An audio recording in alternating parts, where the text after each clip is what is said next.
Australia against Georgia then in Sydney. I've just watched the game. Full-time whistle has just blown. These are my immediate thoughts following the match. I want yours in the comments down below. Give the video a thumbs up to help me spread the word and hit subscribe on the channel. So, spoiler alert, if you haven't seen the result, it is coming. Congratulations to Australia, who, well, they extend their record as having the longest winning run in international rugby. Yep, 3 from 3 under Joe Schmidt as well.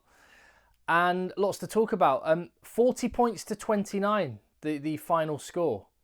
It's a strange one. Firstly, I'm really enjoying this weekend's rugby with the kind of the lesser fancied nations, some of the tier 2 nations getting a go against some of the big guns. And you could see what it meant to Georgia, firstly. And I think, again, I just want to start with them for a second, because if by, I don't know, there's all this talk about the Nations Cup coming in, isn't it? So it's not going to happen. But if come the next World Cup in Australia, Georgia aren't in some way folded into the Six Nations or given at least an opportunity to aspire to get to the Six Nations via a playoff match, perhaps between the bottom team in the Six Nations and the top team in the Rugby Europe Championship. And the same would go for other teams that are developing like Portugal. Spain, who got a great win against Tonga. Fantastic win, that. If the aspiration to reach that top tier is not given, then I think rugby is not doing right by the sport or by the teams, because we need that. Unfortunately, the Six Nations is a closed shop. The 6 shareholders that run it, World Rugby, have nothing to do with it, which they hate. The 6 countries involved are the 6 shareholders, so it's going to need a turkey or 2 to vote for Christmas, and they're not going to do it. So they're not going to do it, but they should, because Georgia, I mean, what an effort. And firstly, I'll come back to Australia in a second. I wouldn't have imagined, even 5 years ago, that I would watch a game where Australia's pack would be well on top of Georgia's, but Georgia's backline would just shred Australia's. Georgia have completely evolved the way they play. Actually, they could do with going back a little bit to some of their absolute mutants in the forward and get that big, strong scrum game. There's quite a lot of their props who play for French top 14 teams who weren't available to them. Gogi Chashvili, Gigiashvili as well, for just a couple of examples. Beko Gorgadze at Po, back row player. So they've got a lot of players. It's important to point out, Georgia have a lot of players that, if this was a World Cup match, would possibly be in the fold for that game against Australia. They will get better, but they were good, and I'll come on to them. But on Australia, it's a win. And the crowd that was there, and it's hard to tell what the attendance was, will go away, I guess, feeling happy enough. It's 3 from 3. It's a win. It's a little bit scrappy on their part, but they've got some positives, not least that man there in that photo, Fraser McWright. Looks like a class international operator.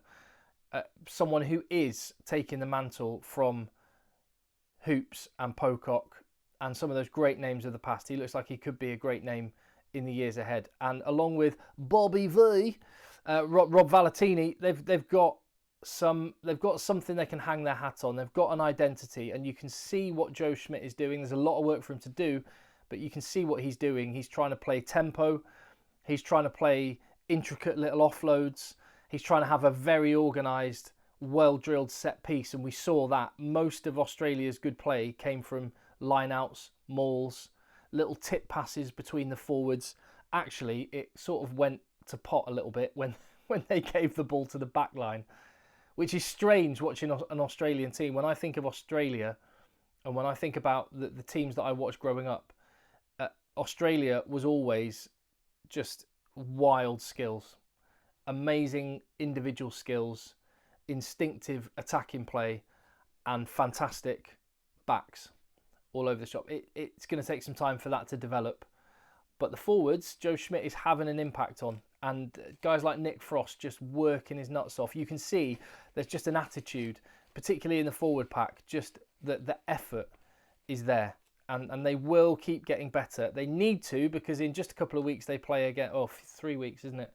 They play against South Africa on home soil in the Rugby Championship. And if they don't keep improving, then that championship could be a little bit of a slog. So, yeah, in the first half, I mean, they ran out 3-0 lead to Georgia with a penalty to kick off the scoring. Then it was 3 tries in the opening 20 minutes for Australia. Paisami, Valentini, Kalea. And it looked like they were cruising. It was 19-3. They had their kind of foot on Georgia's throat a little bit and could have put the game to bed. And that, if that's one constructive thing you can say about Australia that they need to improve, it was the same situation with Wales. They had leads, could have put the game to bed and didn't. And that it was Sonny Bill Williams in commentary was talking about ruthlessness. And he's absolutely on the money with that. They need to just smell blood and take the game away. But then there's 2 teams playing in that one, and the spirit Georgia showed was outstanding. And yeah, a big moment in the game, which kind of changed the complexion. It was 19-10. Georgia had got a try back. Babuashvili, I think, scored. And 35 minutes, Filippo Daugunu with a yellow card that was upgraded to a red card. And with the trials that are being done with the 20-minute red card, we got to see that in action again. So your thoughts on the 20-minute red card, your thoughts on the red card decision. I think this is one of those decisions that will split the audience down the middle. There's some people that will say, Daugunu, what else is he supposed to do? Once you jump in the air, you can't change the trajectory, and sometimes accidents happen in rugby. I am sympathetic to that. His knee collided with the guy's head, and I'm very sympathetic to that as well. So, letter of the law, I think red card. I can understand people saying, come on, it's rugby. This is a gladiatorial sport where accidents happen and we can't legislate for everything. So I can see both sides there.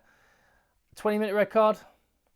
Yeah, I'm okay with that. I don't mind it. Let's see how it goes. I haven't really got a firm opinion on that. I'd be interested to know yours, to be honest. It's the first time I've seen it actually used. The one thing I will say from like an Australian audience perspective, so I think it's what you have to get you in your mindset when you're looking at that red card is what an Australian audience would think of it. An Australian audience that watch NRL, the biggest, I mean the NRL, not just the biggest domestic league in any sport in Australia, it's the biggest domestic league of any code of rugby anywhere in the world, bigger than top 14. It's nuts how big NRL is. And also State of Origin, which has been happening recently, where players just hit 7 bells out of each other. And I don't think they'd even look at that for a card, would they? But based on what I've seen of NRL, State of Origin and stuff, I don't think they'd even look at that. I think they'd just say play on. So I can understand why for an Australian audience, a red card for that might make you go, hey? When actually rugby is as tough as it's ever been, as brutal as it's ever been. But perception-wise, within Australia, it could be a funny one. Anyway, yeah, Fraser McReight got a try. Straight after that, Georgia missed a penalty.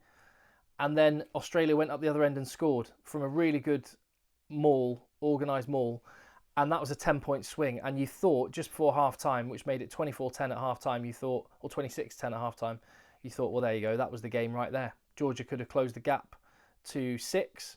And actually, they're now 16 behind and game over. However, Georgia had other ideas. That second half start was wild. And what was the guy's name? Tabut Sadza. His record in international rugby is incredible. He plays for Black Lion in Georgia. They're a team in Tbilisi. And, I mean, there must be like top 14 clubs, Premiership clubs, other clubs just having a little sniff around this guy because his record at international level is insane. What is it? 43 test matches now and 39 tries. Wow. Yes, he's playing in the Rugby Europe Championship, but he just did it against Australia with 2 awesome finishes. The first one, an unbelievable try, a turnover on their own line. Australia looking like they're going to score and put the game to bed. Again, lacking that ruthlessness that I mentioned. The bravery and the ambition to go through 3 pairs of hands behind their own try line, kick the ball. The chase was awesome. Was it a little bit too casual from Tom Wright and Darby Lancaster, retreating a little bit, and Tabut Sadza absolutely burns them. Oh no! Hold on a minute. It was the yeah. That's right. I'm trying to get the order of the tries because Niniashvili scored a ridiculous try. I think Niniashvili's try was first, wasn't it? But yeah, Huge, absolutely huge. I might have got the order wrong on those tries. Oh well, you know what I mean. Niniashvili scored an insane try. Then Tabutsadze scored an awesome try. Both soaking up pressure. Oh yeah, that's right. I've just got it. See, this is what happens. I'm trying to get this video out straight away. This is full-time hot takes, which means my brain will be a bit scrambled. That's right. Awesome break. Turnover. Go. Hands. Niniashvili makes the break. Offload. Niniashvili kicks the ball on the deck. Bounces up. There was bravery. There was ambition. And there was a bit of luck. And he goes in and scores. That was straight after half-time. And then the Tabutsadze try from behind their own line was unreal. A couple of the best tries you'll see from in terms of his finishes, because his second try as well, where he just fends off Tom Wright a little bit too easily from Tom Wright's perspective, again on Derby Lancaster's wing, who had a torrid match for Australia on that left wing, and in the air, NRL style finish was absolutely class. I think probably where Georgia, well, weirdly, Georgia got absolutely monstered at set piece. Australia's set piece was really good, particularly the line out was really well organised, and that's where most of Australia's tries came from. Another one from Fraser McReight in the end after they had one disallowed, and was it another try for Bobby V? I can't remember, or was it? Yeah. Second half was just a blur, but the big picture. Let me just focus on the big picture rather than getting into the detail. Which is obviously addled in my brain. Georgia discipline was a massive issue, and every time they sort of got back within touching distance, they'd implode a little bit, or a scrum penalty for Australia, and they'd cough up territory, give Australia a maul, which was their one outlet. Which, like I say, is not what you would expect traditionally from an Australia versus Georgia matchup. For Georgia, the Australian pack and the Georgian backline, it would always have been the other way around. But there we are. Australia, how do you summarise and how do you take that forward? I think there's enough positives that you can take something out of that and build a bit of confidence. You have to have a good set piece at international level, otherwise you're going to get absolutely mullered. Big challenge coming their way from South Africa, of course. But it's the organisation and the cohesion of the pack I really like. You've got the club combinations in the back row. Harry Wilson, Rob Valentini and Fraser McReight. Really nice balanced trio. Nick Frost working his nuts off in second row. Let's see how good the front row is when they come up against a real top tier opposition in South Africa and New Zealand. We will find out a lot about them. In the backs, they've got to address some issues. Who is their 10? Because Ben Donaldson, he had some nice moments, but he had some brain farts as well. And then Noah Lalicio, when he came on, you sort of think, okay, let's see what he's got. Misses touch on his first kick from a penalty, and yeah, they just don't seem to have someone. Whereas, what was the guy? I forget the name. Matt Kadza, the Georgian 10. He was class. He was pulling strings, kicking really well, making half breaks, threatening the defensive line, playing flat, getting other players into the game. Australia don't have that, and they need that. And I don't know, do they go back to Quade Cooper again? What do they do? Tell me, what's the answer in the Aussie backline? That Tate McDermott, I think, played with a bit of tempo. Fly half, they've got an issue that they need to sort out. And Ikitau and Paisami, yeah, that was okay. Paisami, or was it Ikitau getting ripped, the ball ripped from him by the 10, but over Georgia's line. He won't like that. But Paisami's a direct threat at least. I don't know. I've just got big question marks over Australia's backline. But does Marika Korombete come back in? That's an important question, bearing in mind the Rugby Championship. Will Daugunu, who's been ace, will he be suspended now? A lot of questions, not a lot of answers.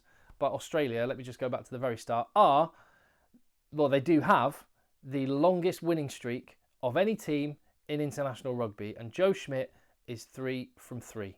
So, fair play. Well done. I'm Tim. This is Egg Chasers. Thank you for bearing with me. My order of what happened in the second half, because so much happened. Went a little bit off there, but there we go. That's what happens when you do a full-time hot take video and I don't edit it. I've hit record. I'm hitting stop now. Thank you for watching. Hit subscribe.